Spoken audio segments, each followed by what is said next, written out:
A1 टेलिभिजनबाट प्रसारण भइरहेको दिउँसो 2 बजेको राष्ट्रिय समाचारमा भागीरथ पोखरेलको नमस्कार।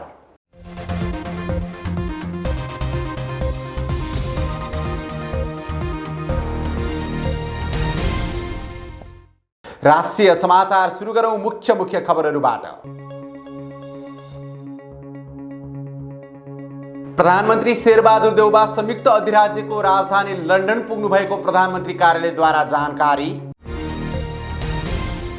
गए रातिदेखि लागू हुने गरी नेपाल आयल निगमद्वारा इन्धनको मूल्यमा वृद्धि।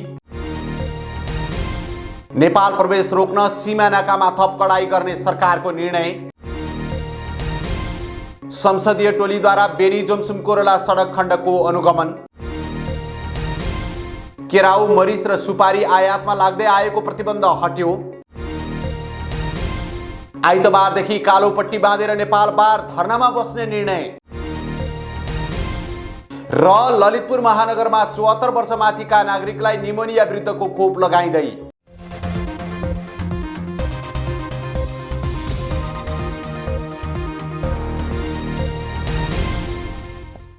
अब पालो विस्तृत राष्ट्रिय खबरको सुरुमा प्रधानमन्त्री शेरबहादुर देउबा संयुक्त अधिराज्यको राजधानी लन्डन पुग्नु भएको सम्बन्धी प्रसङ्ग।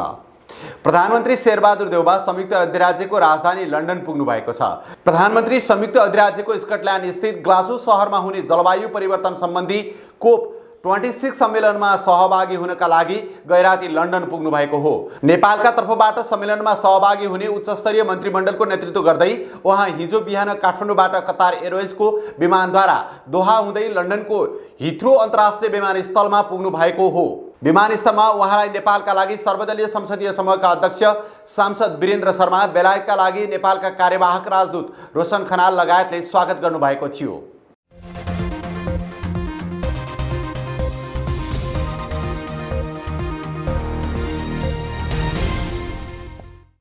अब इन्धनको मूल्यमा वृद्धि भएको सम्बन्धी प्रसङ्ग। सरकारले फेरि इन्धनको भाउ बढाएको छ।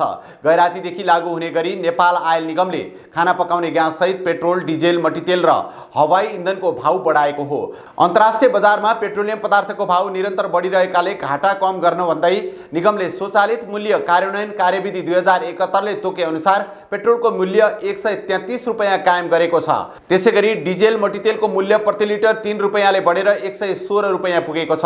आन्तरिक तथा बाह्य हवाई इन्धनमा साबिकको बिक्री मूल्यमा प्रति लिटर 10 रुपैयाँले बढाएर आन्तरिक हवाई इन्धनको मूल्य प्रति लिटर 96 रुपैयाँ पुगेको छ। यसैगरी एलपी ग्यासमा साबिक बिक्री मूल्यमा प्रति सिलिन्डरमा रु 50 रुपैयाँले बढाएर 1500 रुपैयाँ पुर्याइएको बताइएको छ।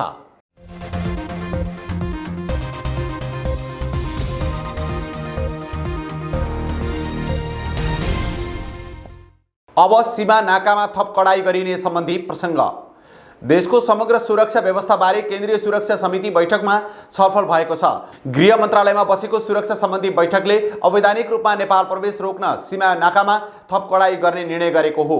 कडाई गर्नका लागि नाकामा सीसीटीभी जडान, आवत जावत गर्दा अनिवार्य रूपमा परिचय पत्र देखाउनु पर्ने व्यवस्था गर्ने, अध्यागमन एवं सुरक्षा निकायको परिचालन अझ प्रभावकारी गराउने निर्णय भएको छ। नाकामा हुँदै आएको स्वास्थ्य जाँचलाई थप प्रभावकारी बनाउने बारे पनि छलफल भएको छ। यस्तै गृहमन्त्री खाँडले अनाधिकृत रूपमा विदेशी नागरिक नेपाल प्रवेश गर्न नदिन सीमा नाका एवं अन्तर्राष्ट्रिय विमानस्थलमा कडाई गर्न निर्देशन दिनुभएको छ।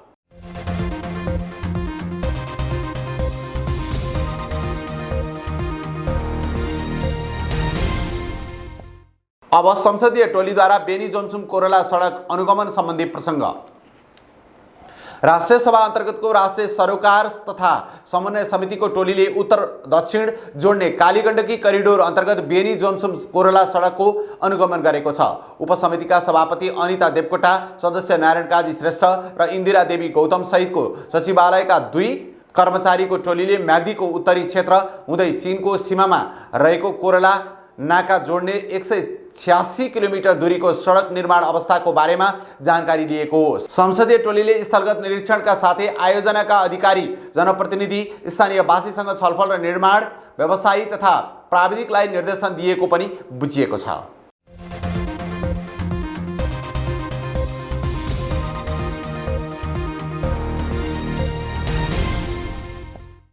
अब केराउ, मरिच र सुपारी आयातमा लाग्दै आएको प्रतिबन्ध हटेको सम्बन्धी प्रसङ्ग।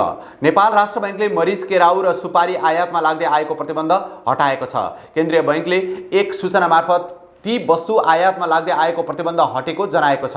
बैंकका अनुसार 50,000 अमेरिकी डलर भन्दा बढी मूल्यको सवारी साधनको पैठारीमा लगाइएको बन्देज समेत हटेको छ। राष्ट्र बैंकले विदेशी विनिमय व्यवस्थापन विभागले एकीकृत परिचय पत्र 2076 मा संशोधन गर्दै त्यस्तो बन्देज तत्काललाई हटेको जनाएको हो।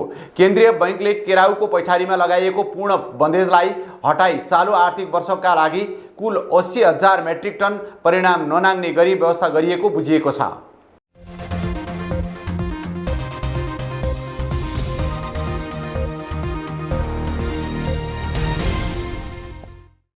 अब नेपाल बार धरनामा बस्ने सम्बन्धी प्रसङ्ग। प्रधान न्यायाधीश चोलेन्द्र शमशेर जबराद्वारा पदबाट राजीनामा नदिएपछि नेपाल बार एसोसिएसन आइतबारदेखि कालोपट्टी बाँधेर धरनामा बस्ने भएको छ। शुक्रबार नेपाल बारको केन्द्रीय कार्य समिति बैठकले आगामी बुधबारसम्म कालोपट्टी बाँधेर धरना दिने निर्णय गरेको हो। नेपाल बारको बैठकले न्याय शुद्धिकरणका लागि प्रधान न्यायाधीश जबराले राजीनामा दिनुपर्ने निष्कर्षसहित इजलास नतोक्न आग्रह गरिएको छ।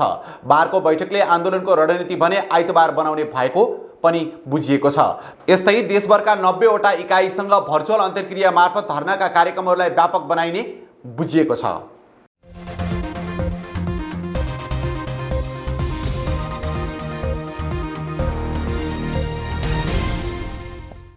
र खबरको अन्त्यमा 74 वर्षमाथिका नागरिकलाई निमोनिया विरुद्धको खोप लगाइने सम्बन्धी प्रसङ्ग। ललितपुर महानगरपालिकाभित्र 74 वर्षका नागरिकलाई निमोनिया विरुद्धको खोप दिइने भएको छ। 74 वर्षदेखि माथि उमेरका नागरिकलाई पर्सि आइतबारदेखि बुधबारसम्म पहिलो चरणको खोप दिइने भएको हो। महानगरपालिकाले खोप लगाउन आउने ज्येष्ठ नागरिकलाई उमेर खुल्ने परिचय पत्र लिएर आउन आग्रह गरेको छ। दिउँसो 11 बजेदेखि 4 बजेसम्म आफ्नो ओडाको खोप केन्द्रमा खोप दिइने भएको छ। यस्तै महानगरपालिकाले 29 ओडामा 4 दिन खोप दिने जानकारी दिएको छ।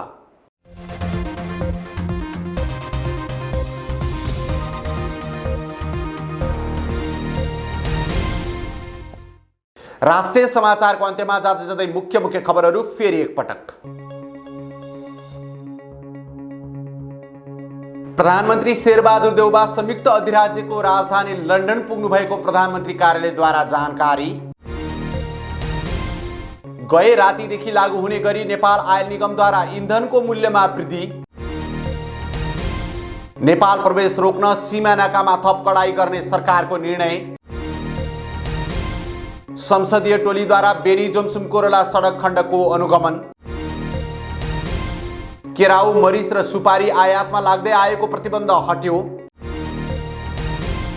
आइतबारदेखि कालोपट्टी बाँधेर नेपाल बार धरनामा बस्ने निर्णय। र ललितपुर महानगरमा 74 वर्षमाथिका नागरिकलाई निमोनिया विरुद्धको खोप लगाइँदै।